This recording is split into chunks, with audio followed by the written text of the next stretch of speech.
कभी कभी कुछ सवालों के जवाब ढूंढना हमें बहुत भारी पड़ जाता है। कुछ दरवाजे ऐसे होते हैं जिन्हें कभी खोलना नहीं चाहिए, और कुछ राज ऐसे होते हैं जो जितना छुपे रहें उतना ही बेहतर होता है। आज की कहानी है एक पुरानी हवेली की, जिसे अब सब भूल चुके हैं, लेकिन वो हवेली आज भी जिंदा है, अपने अंदर एक ऐसा रहस्य लेकर जो आज तक कोई नहीं जान पाया। ये बात है उत्तर भारत के उपचगे एक छोटे से शहर नारायणपुर की। 3 दोस्त अमित, रीना और कुणाल कॉलेज के फाइनल प्रोजेक्ट के लिए एक हॉरर डॉक्यूमेंट्री बना रहे थे। अमित को रिसर्च के दौरान हवेली के बारे में एक पुरानी अखबार की कटिंग मिली। भानगढ़ के पास वीरान हवेली, जहां अब तक 13 लोग लापता हो चुके हैं। अमित ने कहा, अगर हम वहां जाकर वीडियो शूट करें तो ये प्रोजेक्ट क्या हमारी किस्मत भी चमक सकती है। रीना ने थोड़ी घबराहट में पूछा, क्या ये जगह सच में हॉन्टेड है? कुणाल हंसते हुए बोला, अरे भूत भूत कुछ नहीं होता, बस अफवाहें हैं। लेकिन उन्हें क्या पता था, ये कहानी बस अफवाह नहीं, एक डरावनी सच्चाई है। रात के करीब 11:45 बजे तीनों दोस्त शहर से बाहर की ओर एक पुरानी जीप में निकले। चारों तरफ अंधेरा, सूनापन और जंगल की सिसकती हवा।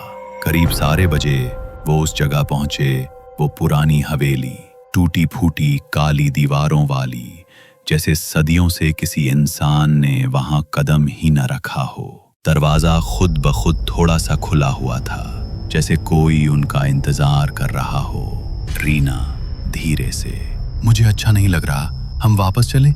अमित, अब आए हैं तो अंदर चलकर देखते हैं, बस आधे घंटे। अंदर घुसते ही हवा का एक ठंडा झोंका उन्हें छू गया। टॉर्च की रोशनी में दीवारों पर उभरी तस्वीरें, जो अब सिर्फ धुंधली परछाइयां बन चुकी थीं। एक कोना ऐसा था जहां एक पुराना पियानो रखा था, जिसके कुछ बटन खुद ब खुद दब रहे थे, मानो कोई अदृश्य उंगलियां उसे छेड़ रही हों। कुणाल मजाक में, देखो भूतों का म्यूजिक शो चल रहा है। रीना, ये मजाक करने का वक्त नहीं है। अमित को दीवार के पीछे एक छुपा हुआ दरवाजा मिला। जैसे ही उसने उसे खोला, नीचे जाता एक संकरा अंधेरा रास्ता था। जैसे जैसे वो नीचे उतरे, ठंड और सन्नाटा और गहरा होता गया।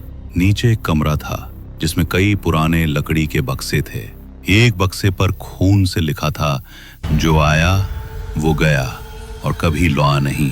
उसी पल टॉर्च की लाइट बुझ गई और फिर एक औरत की जोरदार चीख गूंजी। रीना गायब थी। अमित और कुणाल उसे ढूंढते हुए एक और कमरे में पहुंचे। वहां दीवारों पर कुछ तस्वीरें टंगी थीं, उन सब की जो इस हवेली में कभी आए थे और फिर लापता हो गए।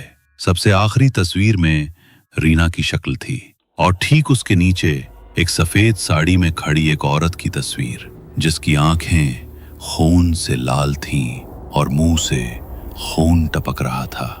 अचानक वही औरत उनके सामने आ गई। उसकी आवाज फुसफुसा रही थी, तुम लोग भी चले जाओगे हमेशा के लिए। कुणाल की चीख भी हवेली की दीवारों में समा गई। और अमित, सुबह जब गांव वालों ने पुलिस के साथ हवेली की तलाशी ली, वहां कोई नहीं था, सिर्फ एक कैमरा पड़ा था जमीन पर। उस कैमरे में आखिरी रिकॉर्डिंग में दिखा, अमित एक कोने में बैठा कांप रहा था, और पीछे वही भूतनी धीरे धीरे उसकी तरफ बढ़ रही थी, और कैमरा बंद हो गया। आज भी वो हवेली वैसी ही खड़ी है, कोई अंदर जाने की हिम्मत नहीं करता, और जो गया वो फिर कभी नहीं लौटा। क्या आप उस हवेली के अंदर जाने की हिम्मत रखेंगे? कमेंट में जरूर बताएं, और ऐसे ही डरावनी कहानियों के लिए चैनल को सब्सक्राइब करना ना भूलें।